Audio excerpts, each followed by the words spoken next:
let's begin. Well, where do we stand? How do we start? Well, the first thing you need to do is you need to get your credit report. You have to check your credit report because there are things on your report that you'll have to pay off or that you forgot are on them that you may have forgotten that you have on your credit, or things you don't even know that you have that are on your credit report, to fix your credit report. And when we talk about the first session with destroy your debt, this is a great area to start with debt that you owe because it is all on your credit report. So the first thing we want to do is print that credit report out for this next section on credit, and you can use it with Destroy Your Debt as well. If you've already worked in Destroy Your Debt, you may already have your credit report. If you don't have your credit report, here's a couple of links. All you have to do is click on one of these links, and it'll take you to either TransUnion or Equifax or Experian to get your credit report. Now, these credit reports come with credit monitoring systems that you'll have to sign up for.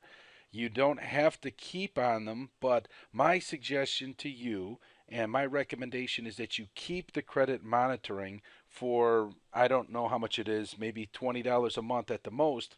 But what it does is it alerts you every time that something goes on your credit.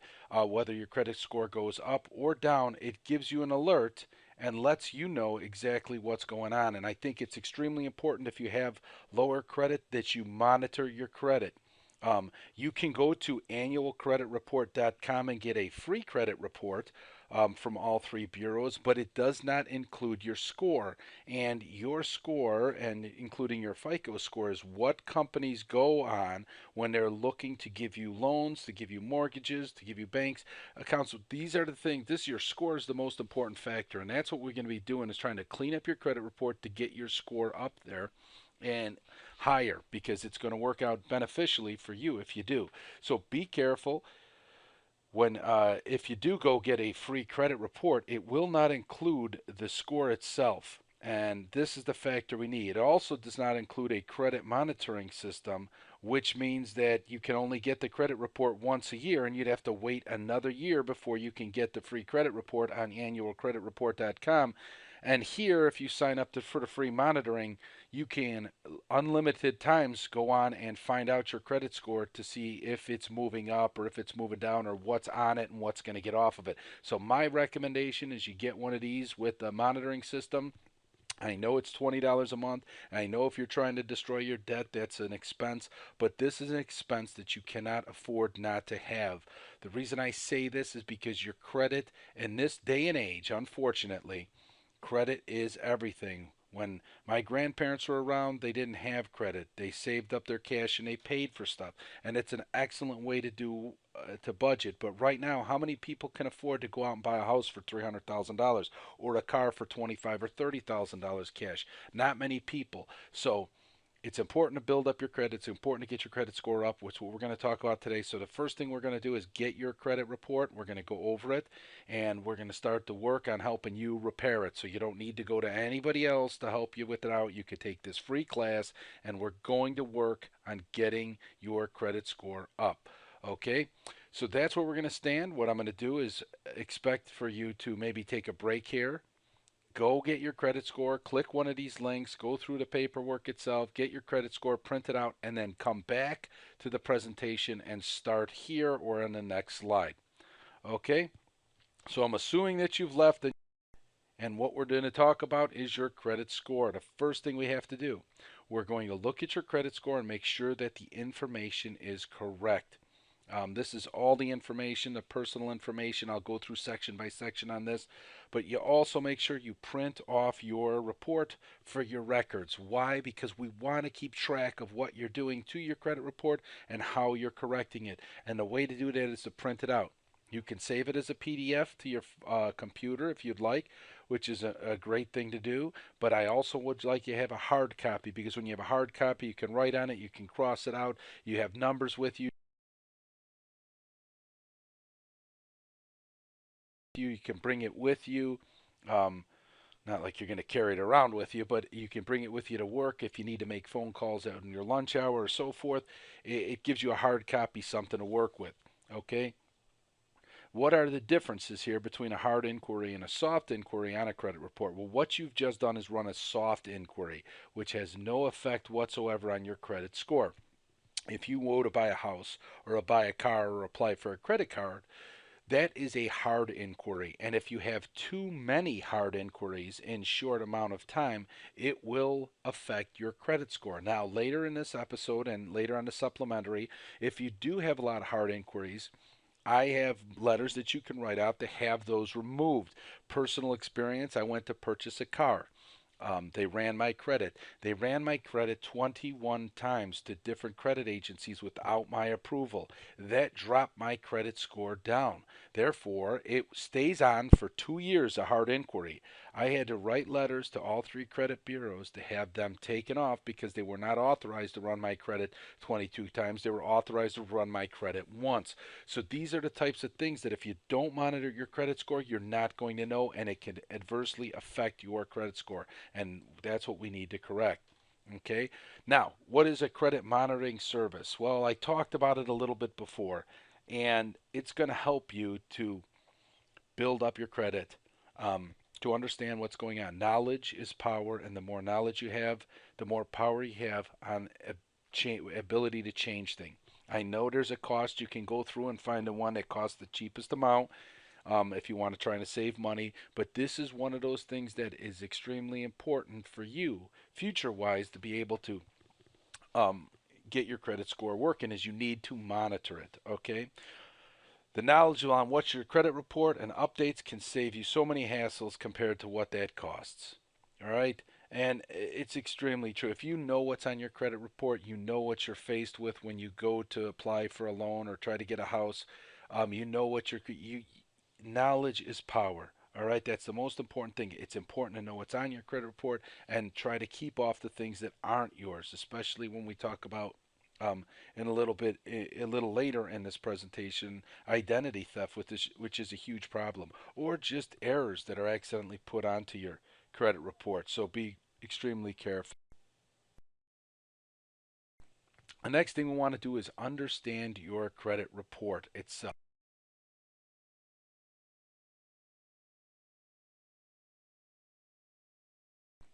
The next thing we want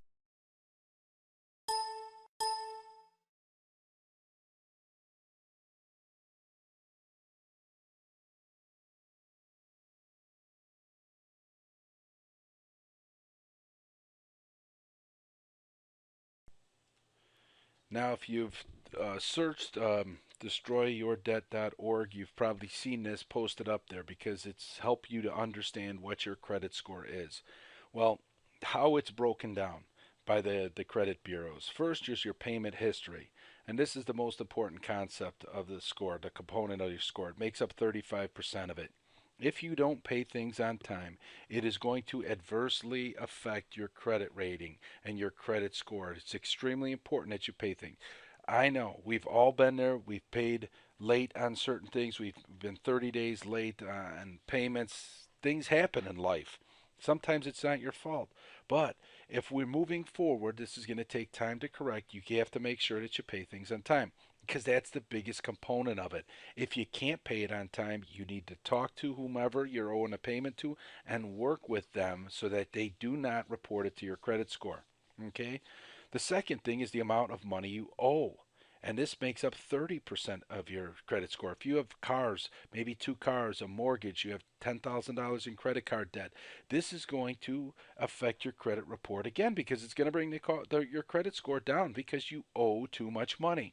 So, if you use destroy your debt, you help to pay down debt. As you're paying down debt, your credit score is going to be moving up because you're lowering this section of your credit report, 30, almost a third of your credit score, and we'll be able to build it up by doing both of the programs at once. That's why it's so beneficial that you take all of these classes.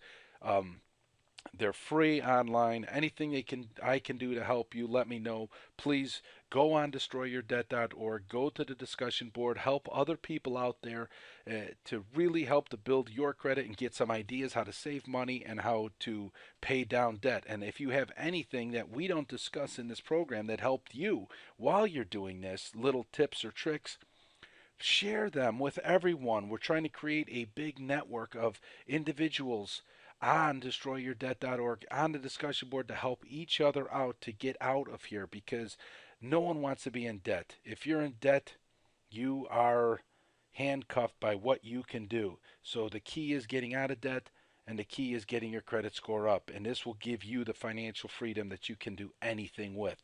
Okay? The length of your credit history is the next section. That makes up 15% of your score. If you have a short credit history and you're young, there's nothing you can do to help it. Over a period of time, it will grow. If you have a large credit history, it could be beneficial to you. And what they mean by this is maybe you have a credit card account that's been open for 10 years. Well, that looks great on your credit score because you've been making payments for 10 years. That's the type of length of history. If you don't have a credit score, you're not building up any history, which is 15% of your score. So it's important that you do get a credit card as soon as possible. And I don't mean get a credit card and spend it. We'll talk about the credit cards later in this, but don't max it out. You're not getting it to put yourself further into debt. You're getting it to build up your credit. There's other ways we can do it. I'll talk about that later in the program, but the length of it. If you don't have a long length, it's time to start now. Okay, the race has begun with your credit score, and it's time for you to get caught up. And if you don't, you got to do it now. Okay, new credit, or you've been applied for, this makes up 10%. Hard inquiries. 10% of your credit score could go down. And that's a large amount when we're talking, you know, let's say you have those 20 inquiries. You have a credit score of 700 points. 10% of that is 70 points. That drops you down to a 630 just because a company had sent out many hard inquiries without your approval, like at the car company I was telling you about. So 10% doesn't seem like much, but it could really adversely hurt your credit. So it's important that you don't apply for a lot of credit in a short period of time because it does stay on your credit for 2 years, and that could be extremely dangerous for you. Types of credit make up 10%. We're talking credit cards, mortgages, car payments, individual loans. This type of stuff that builds up your credit. Some credit companies, some utility companies, even like Nicor Gas here in Chicago, will report to your credit company. These are all these types of credit make up 10%. So it's important to have a broad range of it, not limited out, but a broad range of credit to help you to build your credit too, because that's, like I said, 10% is a big deal. Uh, the next thing we want to do is understand your credit report itself. And here, this is a couple of examples of the credit reports, TransUnion and Equifax. And actually, we'll have a supplemental chat um, that will be on that you can use just like we did on the Excel, where we will go over this with a fine-tooth comb and show you. I'm going to go over it generally in here, but as soon as you get it, what we'll do is go to that video, watch that video, and it'll help you to better understand the score. I'm a college professor, and I teach many classes, and the first thing I tell my students is you have to read. And once we're with the computer screen too, I teach a computer class, and I tell them the first thing you have to do is read what's on the screen. Well, the importance is reading. If you read it and you don't understand it, that's fine. Some things are complicated, but a lot of times we don't read it because it looks complicated. You have to read what's on there and then always ask questions. There are no stupid questions. Ask questions to anybody you can. Call up the credit bureaus, email me, whatever the questions you have, you ask questions. You're not going to learn anything if you don't ask questions. But here we see what your credit report will look like once you have downloaded it. Either it's TransUnion, Equifax, or Experian looks a little bit different, but they all have information on there. The first section of information is identifying you, your personal information.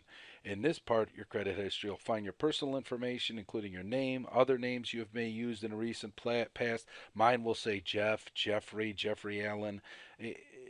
all of these will be on there, so I know that it's there. Your current and past addresses, your social security number, the date of birth, and the names of your current and past employers. Sometimes it's not updated on your current or past employers, and